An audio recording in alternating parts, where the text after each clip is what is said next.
They are going to link up AP to GP. That's why I wanted to recap AP initially. You have got this arithmetic series. First term A, common difference D, the usual alphabets. And then they say that the first three terms of your GP is equal to the ninth, fifth, and second term of the AP. They are linking up the AP and the GP.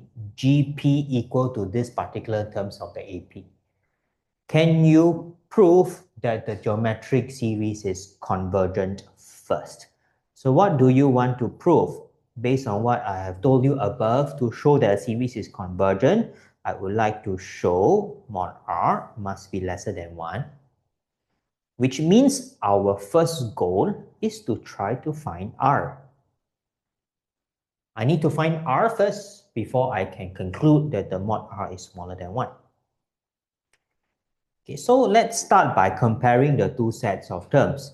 I am going to have the AP written on the left, the GP written on the right. There is a link between certain terms. Now let's start with the AP. They say that the link is the ninth, fifth, and second term of the AP. So can I just track here? It's the ninth, the fifth, and the second term that comes from the AP. And let's write down the terms first. Ninth term means A plus 8D.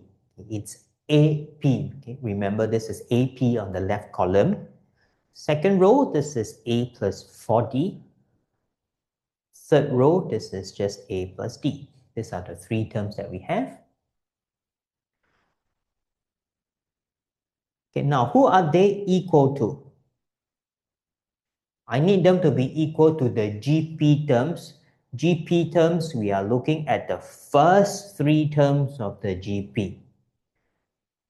You might be thinking GP first term is going to be A, but be very careful. Usually it is A, but this time A refers to first term from the AP.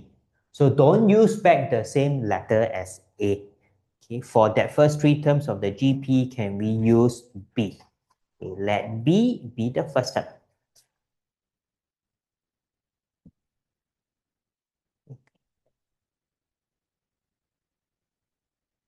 Okay, so for your GP, I'm going to have the first term here as B.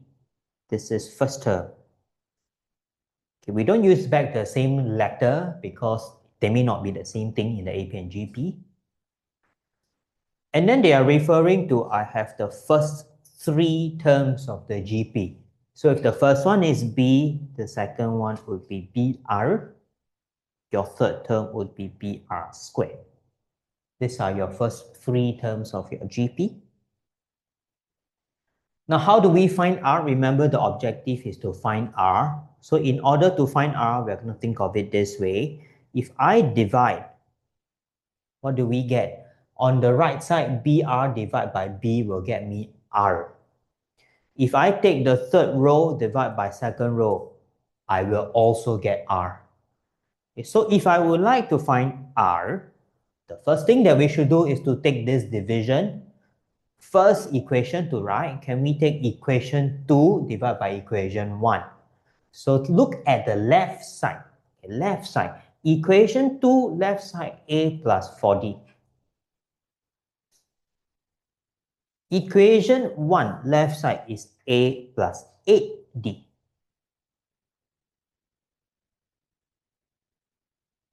This will be equal to, I also take equation 3 divided by equation 2. When you divide, you get R. So left side of equation 3 is A plus D. Equation 2, left side, A plus 4D. Okay, in case you're wondering what we are doing, it's 2 divided by 1 equals to, we take 3 divided by 2. These are the things that I was going through when we work out this. So to simplify, let's go and find a relationship between A and D first by doing cross multiplication. So can we expand this particular equation? A plus 4D squared will be A plus D times A plus 8D.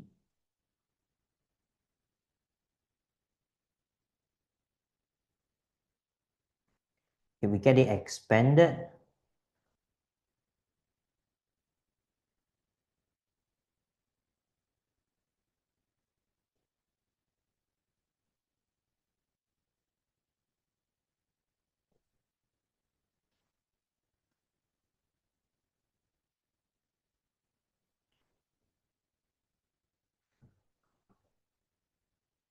There are certain terms that will just cancel out, such as the a squared and the a squared left and right, it will cancel out.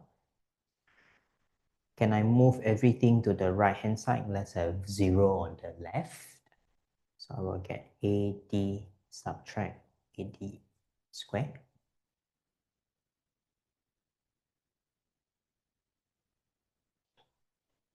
To simplify the equation further, let me factorize out D.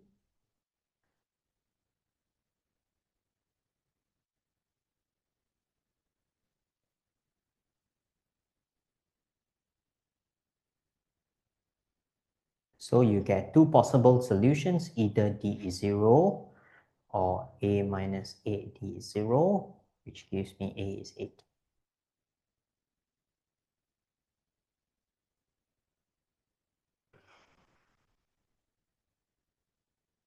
So one of them can be rejected.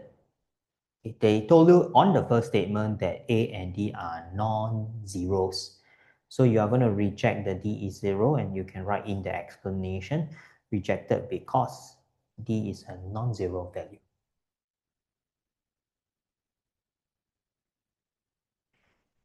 Okay, what's our goal? Again, I wanted to find R. So can we now calculate R? A is 8D. Can we take this equation? I am going to put it back to one of these two fractions. Both fractions are your ratios. So just choose one of them to put back. I'm going to put back to the left fraction. So your R is A plus 4D over your A plus 8D. And we put in our 8D to the A. We are replacing A to be 8D.